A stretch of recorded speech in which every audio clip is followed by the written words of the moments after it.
안녕하세요. 우리 사랑하는 강변교회 성도 여러분. 우리 지난주에 이어서 사과 공동체에 대한 그룹 스터디를 우리 함께 계속 이어보도록 하겠습니다.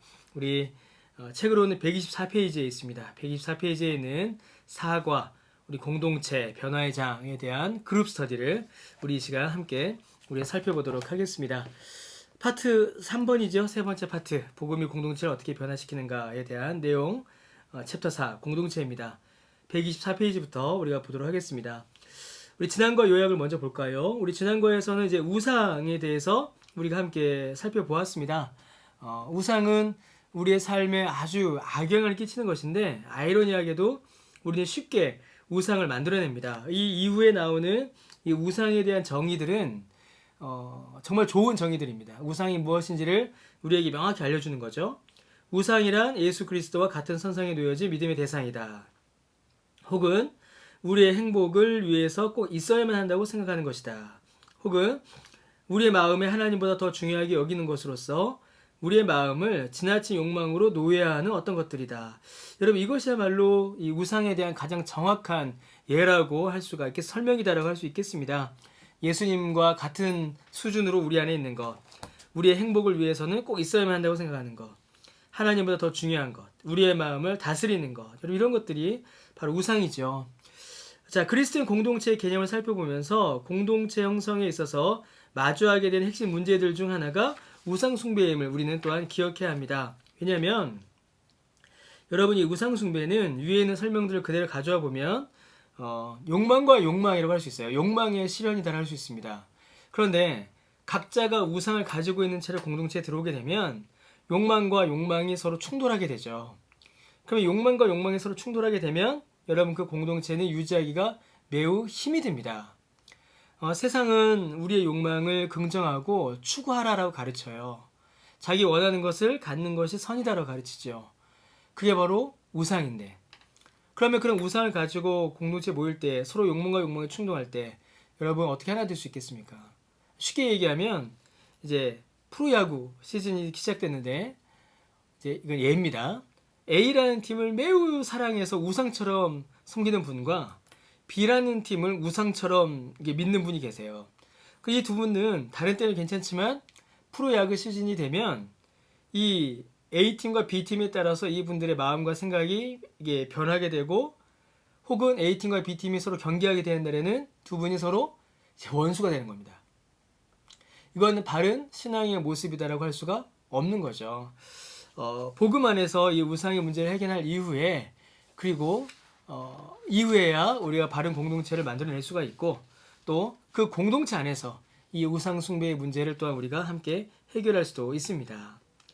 자, 우리 성경 본문을 함께 보도록 하겠습니다. 성경 본문 빌립보서 2장 1절에서 11절을 우리 함께 읽어보도록 하겠습니다. 빌립보서 2장 1절에서 11절입니다. 자, 그러므로 그리스도 안에 무슨 권면이나 사랑의 무슨 위로나 성령의 무슨 교제나 긍휼이나 자비가 있거든 마음을 같이하여 같은 사랑을 가지고 뜻을 합하며 한 마음을 품어 아무 일이든지 다툼이나 허용으로 하지 말고 오직 겸손한 마음으로 각각 자기보다 남을 낮게 여기고 각각 자기 일을 돌볼 뿐더러 또한 각각 다른 사람들의 일을 돌보아 나의 기쁨을 충만하게 하라. 너희 안에 이 마음을 품으라. 곧 그리스도 예수의 마음이니 그는 근본 하나님의 본체시나 하나님과 동등됨을 취할 것을 여기지 아니하시고 오히려 자기를 비워 종의 형체를 가지사 사람들과 같이 되셨고 사람의 모양으로 나타나사 자기를 낮추시고 죽기까지 복종하셨으니 곧 십자가에 죽으심이라. 이러므로 하나님이 그를 지극히 높여 모든 이름 위에 뛰어난 이름을 주사 하늘에 있는 자들과 땅에 있는 자들과 땅 아래에 있는 자들로 모든 무릎을 예수의 이름에 꿇게 하시고 모든 입으로 예수 그리스도를 주라 시인하여 하나님 아버지께 영광을 돌리게 하셨느니라. 예, 빌립보서 2장 1절 11절은 예수님의 낮아지심에 대한 아주 중요한 본문입니다. 그런데 이 말씀을 통하여서 우리는 또한 공동체에 대한 교훈을 우리가 함께 살펴볼 수가 있습니다. 자, 1번 바울이 빌립보 교회에서 다루고자 하는 문제는 무엇이었다라고 유추할 수 있겠는가? 2절에서 4절 말씀을 보면 우리가 그 문제를 좀 추측해 볼 수가 있어요. 2절을 보니까 같은 마음을 같이 하라, 같은 사랑을 가져라, 뜻을 합하라, 한 마음을 품으라라고 되어 있죠. 이 말이 무슨 말이겠습니까? 빌립보 교회 안에 이 화합의 문제가 있었다는 겁니다. 그러니까 마음을 하나로 하는 일에 어려움을 겪고 있었다는 얘기죠. 3절에 보니까 다툼이나 허용을 하지 말고 오직 겸손한 마음으로 하라. 각각 자기보다 남을 낮게 여겨라. 이게 무슨 말일까요? 이런 문제가 있었다는 거죠. 다툼이 있었고 서로 안에 용납함이 없었고 교만함이 있었다라는 겁니다. 그런 자기 중심성이 이 빌립보 교회 안에 어떤 주된 정서로서 공동체성을 해치고 있었다라는 거예요. 4절에 보니까 자기 일을 돌볼 뿐만 아니라 다른 사람들의 일도 돌보라. 그러니까 협력과 도움의 문제가 있었다라는 겁니다. 그러니까 지금 빌립보 교회가 공동체의 어려움을 겪고 있는 겁니다. 하나의 마음이 되지 않고 자기 중심성을 그대로 가지고 있으면서 협력이나 도움이 없이 각자 나아가는 그런 어려움이 이제 빌립보 교회 안에 있었던 것이죠. 2번. 자, 바울이 열거하는 일치와 겸손의 네 가지 토대는 무엇인가? 이런 토대들이 어떻게 일치와 겸손으로 이어지는가? 이러한 빌립보 교회를 향하여서 바울이 이제 해결책을 이제 권면합니다. 크게 네 가지를 권면하죠. 1절에 보니까 그러므로 그리스도 안에 무슨 권면이나 사랑의 무슨 위로나 성령의 무슨 교제나 긍휼이나 자비가 있거든 뒤에 있는 행동들 하지 마라 이렇게 이야기합니다. 그리스도 안에서 먼저 권면이 있어야 돼요. 서로가 서로의 행위와 삶에 대하여서 주의 말씀을 통하여서 예수님의 그 사랑 안에서 권면하는 일이 있어야 되고 슬픔을 겪는 자들에게 사랑의 위로를 전해야 하고요. 성령의 교제, 하나됨이 필요하다는 것이죠. 서로가 마음을 열고 하나됨이 필요하고 긍휼과 자비, 서로를 돌보는 일이 필요하다라는 겁니다. 그러니까 이 네 가지 요소들은 그리스도 안에 있는 권면과 사랑의 위로, 성령의 교제, 긍휼과 자비는 앞에 언급하였던 2절, 3절, 4절에서 제기되었던 문제들에 대한 가장 분명한 해결책이라고 할 수 있습니다. 그러니까 우리 공동체, 우리 교회, 우리 구역에도 이러한 해결책들이 필요하지 않은가 우리가 한번 또 살펴봐야 합니다. 자, 3번 5절은 그리스도의 태도와 같은 태도를 가져라 라고 합니다. 곧 그리스도의 마음을 품으라 라고 말씀하시는 거죠. 우리는 예수님의 태도에 대해서 무엇을 배울 수 있는가? 6절에서 11절입니다. 6절에서 11절 말씀을 보시면요. 예수님의 성육신에 대하여서 우리에게 쭉 설명해 주고 있습니다. 자, 먼저 6절과 7절을 보시면 예수님의 성육신을 가리켜서 예수님께서 지극히 겸손해지셨음을 우리에게 보여줘요. 하나님의 본체이시지만 하나님과 동등됨을 취할 것으로 여기지 않으시고 자기를 비워 종의 형체를 가지사 사람들과 같이 되셨다. 그러니까 하나님이신 분이 사람들과 같은 자리에까지 내려오셨다. 예수님의 겸손을 우리가 볼 수가 있죠. 공동체 안에서 이 겸손은 정말 중요합니다. 이 핵심적인 거예요. 예수님의 겸손을 우리가 배워야 합니다. 우리가 낮춰야 되고 겸손히 상대를 더 존중해 주는 일이 상당히 필요합니다. 그 사람의 눈높이까지, 그 사람의 수준, 상태까지 우리를 함께 낮추는 것 참 필요합니다. 8절 예수님의 복종이 나타나죠. 예수님께서 죽기까지 복종하셨다라고 되어 있습니다. 우리도 또한 순종이 필요합니다. 공동체 리더에게 그리고 공동체를 향하여 주시는 말씀에 함께 한 마음으로 순종하는 것 이것 역시 공동체를 유지하는 데 매우 중요합니다. 자, 9절에 11절 예수님께서 이러한 순종을 통하여서 순종하셨고 그 순종하신 예수님을 하나님께 높이셨어요. 이 일을 통하여서 11절에 보니까 하나님 아버지께 영광을 돌리게 하셨다라고 되어 있습니다. 곧 우리의 공동체도 하나님 아버지께 영광을 돌리는 새로운 목적으로 변화되어야 합니다. 그러니까 공동체에 가는 이유가 무엇인가? 내 이유, 그러니까 내 만족을 위한 것인가? 혹은 내가 영광받기 위한 것인가? 잘 생각해 봐야 되는 것이죠. 공동체 리더가 왜 되려고 하는가? 내가 이 공동체를 통하여서 높아지려고 하는 것인가? 이 공동체에 내가 왜 가는가? 이 공동체를 통하여서 내가 어떤 이익을 얻기 위해서인가? 그런 게 아니라는 겁니다. 그게 아니라 하나님께 영광을 올려드리는 곧 겸손히 나를 낮추고 하나님의 말씀과 공동체의 원리에 순종하여 하나님 아버지께 영광을 올려드리는 새로운 삶의 목적으로의 변화가 우리의 공동체를 유지하게 되는 매우 중요한 힘이 되는 겁니다. 참 중요합니다. 그래서 아까 2번에 봤듯이 1절에 나오는 그리스도 안에 있는 것, 곧 복음 안에 거하는 것이 우리 공동체의 문제 혹은 우리 공동체를 더 건강하게 하는 데 있어서 가장 핵심적인 요소입니다. 예수님을 닮아가고 예수님의 말씀에 순종하며 예수님의 뜻대로 공동체를 함께 이루어가는 것 이게 참 중요한 모습입니다. 4번. 자, D.L. 칼슨은 어려운 곳에서의 사랑이라는 책에서 이렇게 쓰고 있습니다. 교회는 아주 중요한 말이죠. 놀라운 말이죠. 자연스러운 원수들로 이루어진다. 이렇게 돼 있어요. 자연스러운 원수들. 이렇게 원래 이제 타고난 원수들이죠. 자, 계속 보겠습니다. 우리를 함께 하나로 묶는 것은 어떤 종류의 것이 아니다. 다른 것이 아니다. 그리스도인들은 모두 예수 그리스도에 의해 구원받았기 때문에 하나가 된다. 그리스도인들은 그분께 공통의 충성을 빚진 존재이다. 그들은 예수님으로 인하여 서로 사랑하는 자연스러운 원수들의 모임이다. 여러분 이 말씀 이해하시겠습니까? 우리의 본성은 모두가 다 우상을 숭배합니다. 내가 만들어낸 우상을 추구하게 돼요. 그러면 아까 초대에 봤듯이 욕망과 욕망이 충돌하니까 서로 원수가 될 수밖에 없죠. 원수가 될 수밖에 없습니다. 나는 중식 먹을래. 나는 한식 먹을래. 그럼 여러분 이게 조화가 되면 좋지만 서로가 서로 욕망을 고집하는 순간 이게 극단적인 애입니다. 원수가 돼요. 서로 함께 밥을 먹을 수가 없습니다. 그런데 왜 함께 밥을 먹어요? 우리 안에 있는 선한 마음과 겸손한 마음 때문이기도 하지만 예수님 안에 있기 때문입니다. 예수님께서 우리의 모든 죄와 욕망을 용서하시고 건지셔서 우리를 구원하셨기 때문에 그 사랑으로 말미암아 예수님과 함께하는 거죠. 예수님께서 우리에게 떡을 주셨지 않습니까? 그런데 그 음식 하나 양보를 못하겠습니까? 그러니까 예수님 안에 있기 때문에 예수님으로 인하여서 내 욕망대로 하자면 함께 할 수 없지만 내 욕망을 죽이고 다른 지체들과 함께 하게 되는 겁니다. 그러니까 참 놀라운 말이죠. 예수님으로 인하여 서로 사랑하는 자연스러운 원수들의 모임이다. 참 놀라운 말입니다. 팀 켈러의 핵심 메시지 우리가 좀 또 살펴보겠습니다. 베드로전서 2장 9절에서 12절을 먼저 우리 읽어보겠습니다. 베드로전서 2장 9절 12절입니다. 그러나 너희는 택하신 족속이요 왕같은 제사장들이요 거룩한 나라요 그의 소유가 된 백성이니 이는 너희를 어두운 데서 불러내어 그의 귀한 빛에 들어가게 하신 이 아름다운 덕을 선포하게 하려 하심이라. 너희가 전에는 백성이 아니더니 이제는 하나님의 백성이요 전에는 긍휼을 얻지 못하였더니 이제는 긍휼을 얻은 자니라. 사랑하는 자들아 거류민과 나그네 같은 너희를 권하노니 영혼을 거슬러 싸우는 육체의 정욕을 제어하라. 너희가 이방인 중에서 행실을 선하게 가져 너희를 악행한다고 비방하는 자들로 하여금 너희 선한 일을 보고 오시는 날에 하나님께 영광을 돌리게 하려 함이라. 이렇게 되어 있습니다. 자, 팀 켈러가 이 본문을 가지고 우리에게 주는 설교 메시지를 함께 보겠습니다. 복음으로 빚어진 사람들은 깊은 공동체를 이룰 수 있습니다. 그러나 또한 오직 깊은 공동체 안에서만 우리가 복음으로 빚어진 사람이 됩니다. 이거 아주 중요합니다. 아까 초대에 대해 잠깐 말씀드렸지만 복음이 우리를 변화시키기 때문에 아름다운 공동체를 만들어갈 수가 있죠.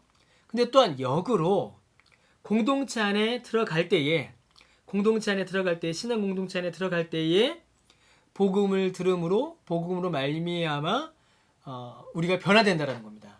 그러니까 참 재밌어요. 그러니까 아주 좋은 공동체가 있습니다. 아주 복음으로 만들어진 공동체가 있어요.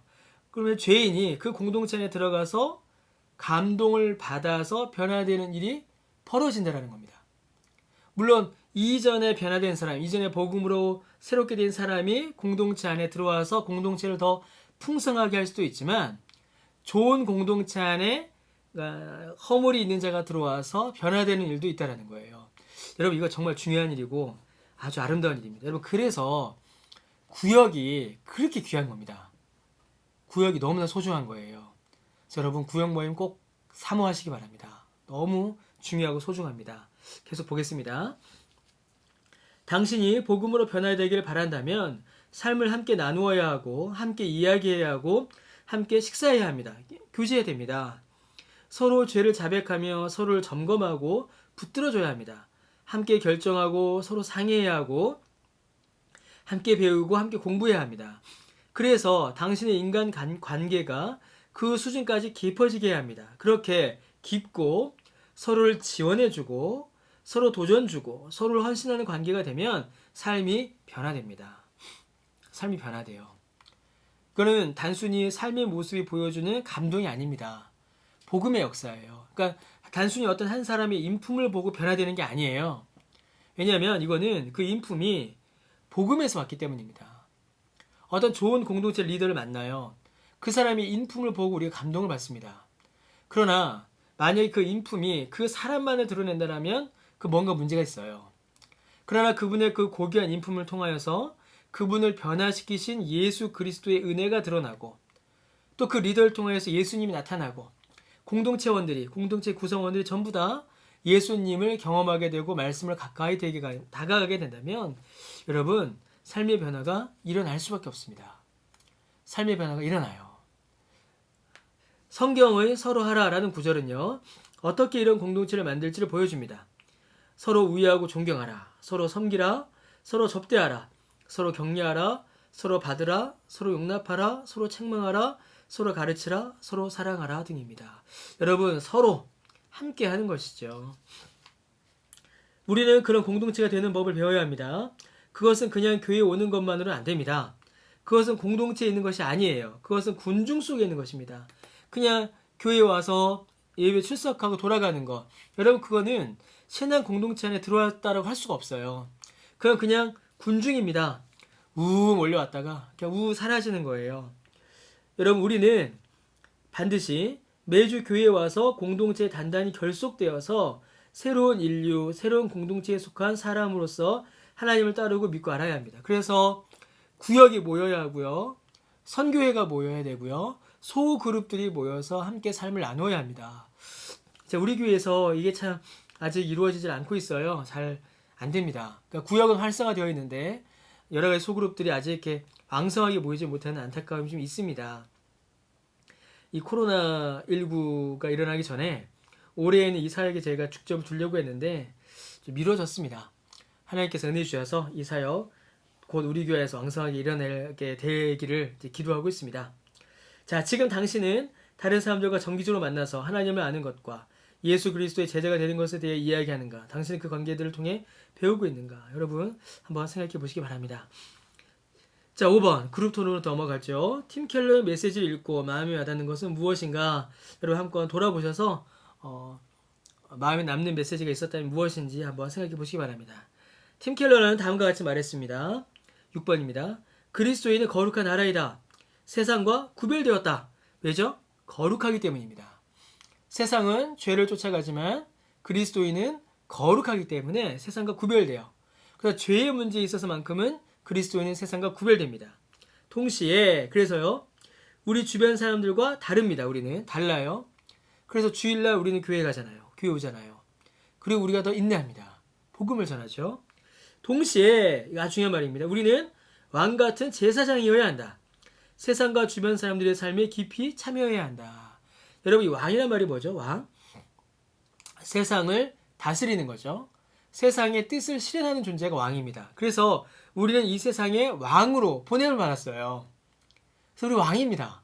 어떤 왕일까요? 하나님의 통치와 하나님의 뜻을 이루어가는 하나님의 왕으로 우리는 부름 받았습니다. 또 우리는 제사장이에요. 여러분 제사장의 역할이 뭔가요? 제사장은 하나님과 이스라엘 백성 사이에 중보자가 되는 거죠. 우리가 하나님과 세상 사람들 사이에 중보자가 되는 겁니다.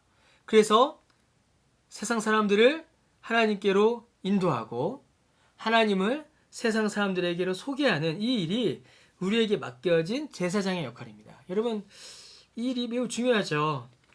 여러분 우리가 어떻게 이 일을 감당하고 있습니까?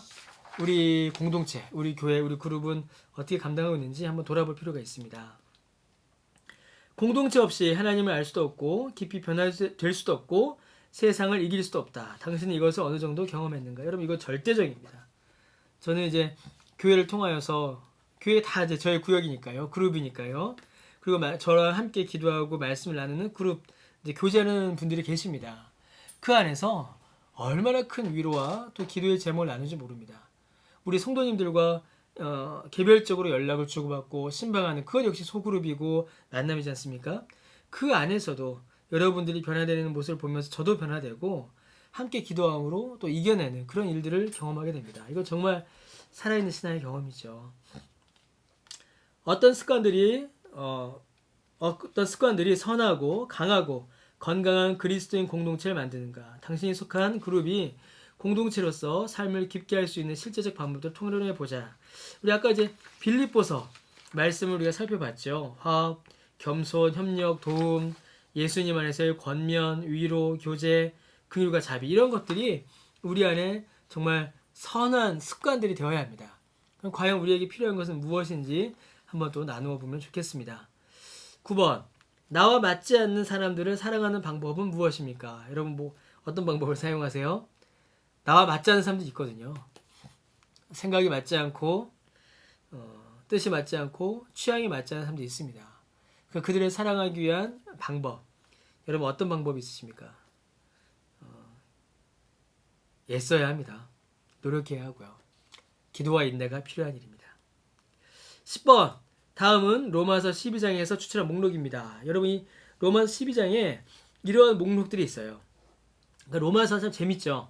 맨 앞에 복음, 전반부에 복음에 대해서 설명을 하고 후반부로 갈수록 이 복음이 실제로 삶에서 어떻게 적용되는가에 대해서 우리에게 알려주는 게 이 로마서입니다. 그래서 이 로마 12장, 로마서 뒷부분에 가면서 이 복음이 공동체, 교회 안에서 어떻게 열매 맺는가를 나타내는데 이런 목록들을 우리에게 알려줘요. 그러니까 이 목록들은 여러분 우리 앞에 봤던 8번과 9번의 답일 수도 있겠죠. 우리의 공동체를 선하고 강하고 건강한 공동체로 만드는 습관들일 수도 있고 나와 맞지 않는 사람들을 사랑하는 방법들일 수도 있습니다. 많죠. 12장 9절 로마서 12장 9절에 보니까 정직하게 사랑하라. 잘못된 것에 대해서 정직하게 말하라. 10절 비호감인 사람들도 사랑하라. 왜냐하면 그들도 당신의 형제 자매이기 때문이다. 비호감 나랑 맞지 않는 사람들도 사랑하라 라고 합니다. 왜냐하면 형제 자매이기 때문이에요. 다른 사람을 존중하고 가치 있게 여기고 사랑하라. 실제적인 측면에서 사람들이 관대하라. 당신의 가정, 돈, 신간을 공유하라. 이거는 말과 생각만이 아니라 실제로 삶을 나누라 라는 이야기죠. 쓴 마음이 없이 사람을 사랑하라. 안갚음하지 말라. 또는 서로에게 분노를 품지 말라. 쓴뿌리라고 하죠. 뒤끝이라고 하죠. 저 사람 내가 나중에 두고 볼 거야 라는 그런 마음 버리라는 겁니다. 타인의 마음에 공감하라. 다른 이들과 정서적으로 참여하라. 그들의 슬픔과 기쁨을 함께 나누고 이게 우리는 그렇지 않지만 어떤 경우에는 반대로 하는 분들이 계세요. 다른 사람들이 슬퍼하면 막 즐거워하고 다른 사람들이 즐거워하면 배 아파하고 그거는 신자의 자세가 아니라는 겁니다. 타인의 마음에 공감하고 정서적으로 공감하는 거 이게 필요합니다. 로마 12장 16절 겸손으로 서로 사랑하라. 당신과 다른 사람들과 함께 동료가 되라. 그러니까 당신과 다른 사람들 우리가 다른 사람들이 있죠. 지식 수준, 학벌, 환경, 상황들이 다른 사람들이 있어요. 근데 그런 사람들과 함께 친구가 되라라는 겁니다. 여러분 여기 나오는 목록들 중에 가장 어려운 목록은 여러분 뭐가 가장 어려우실까요? 다 어렵습니다. 그러나 함께 기도하고 또 애쓰고 인내함으로 이러한 것들을 우리가 노력할 때에 하나님 도우심을 간구할 때 예수님께서 우리를 이렇게 사랑하시지 않습니까? 그때 우리 안에 아름다운 공동체를 또한 만들어갈 수 있습니다. 과제가 있어요. 이 과에는 지금 우리가 이제 그룹이나 구역을 모이지 못해서 어렵긴 하지만 여러분의 삶 가운데 혹은 이후에라도 이 과제를 한번 꼭 하셨으면 좋겠습니다. 어떤 과제냐면요. 당신의 그룹에 여러분이 모이시는 구역이나 어떤 모임에 비그리스도인 친구들과 직장 동료들을 초대하는 것이 과제입니다. 이것은 당신의 친구들에게 그리스도인 공동체와 함께 시간을 보낼 수 있는 기회를 제공할 뿐만 아니라 당신의 공동체에게는 환영과 친절을 실천하는 기회가 됩니다. 여러분의 구역에 불신자가 한 명 다가오면요. 이런 일들이 벌어진다는 거죠. 그 불신자는 신앙 공동체가 어떤 건지 한번 구경하게 되는 거고요. 여러분의 구역, 여러분 공동체는 그 불신자를 환영하고 환대하는 그 복음의 연습을, 교회됨의 연습을 한 번 더 할 수 있다는 겁니다. 구약과 신약 모두 손님 환대는 정상적이고 보편적인 습관입니다. 우리는 손님 접대의 습관 행하도록 우리는 부름을 받았습니다. 손님을 손님처럼 느끼게 하지 않으며 가족 구성원처럼 느끼게 하는 일이 필요한 것이죠. 환대는 안정감, 따뜻함, 안정감, 그리고 사랑의 감정을 전합니다. 이를 위해서 여러 가지 아이디어를 이제 팀 켈러 목사님 제공합니다. 스포츠를 함께 보는 거, 행사에 가는 거, 함께 식사하는 거, 혹은 함께 행사를 만들어 보는 거, 혹은 그룹원이 특별한 은사를 활용하는 거, 음식이라든가, 혹은 논술 강의라든가, 독서 강의라든가, 건강 관리라든가 그런 은사들을 활용하는 거, 이런 것들이 있겠죠. 혹은 친구에게 필요한 교회 프로그램 초대하는 일들이 필요합니다. 여러분, 이런 많은 아이디어들 한번 모아서요, 실제로 해보셔도 좋을 것 같습니다. 그래서 여러분, 이런 표가 있어요. 지금은 이제 우리가 이 표를 활용하기 어렵지만, 이후에라도 한번 이 표를 1년에 한두 번이라도 해보면 좋겠다 싶습니다. 우리 그룹이, 우리 구역이 이런 행사를 준비하여서 실제로 한번 초청해 보는 겁니다. 그리고 그 사람에게 복음을 소개하고 공동체를 소개하고 신앙의 유익을 함께 나누는 그런 일들인 것이죠. 이런 일들 한번 우리 가운데 해보는 것도 너무 유익하고요. 이후에 우리가 구역 모임이 재개되면 꼭 한번 우리가 하면 좋겠다 싶은 이제 그런 내용입니다. 예, 우리 사과 공동체에 대한 내용 여기까지 우리가 살펴보았습니다. 예수님을 믿는 믿음 안에서 예수님과 함께 귀한 믿음의 공동체를 이루어 가시고 이를 통하여서 또 귀한 유익을 누리시는 우리 모두가 되시기를 바랍니다. 긴 시간 수고하셨습니다.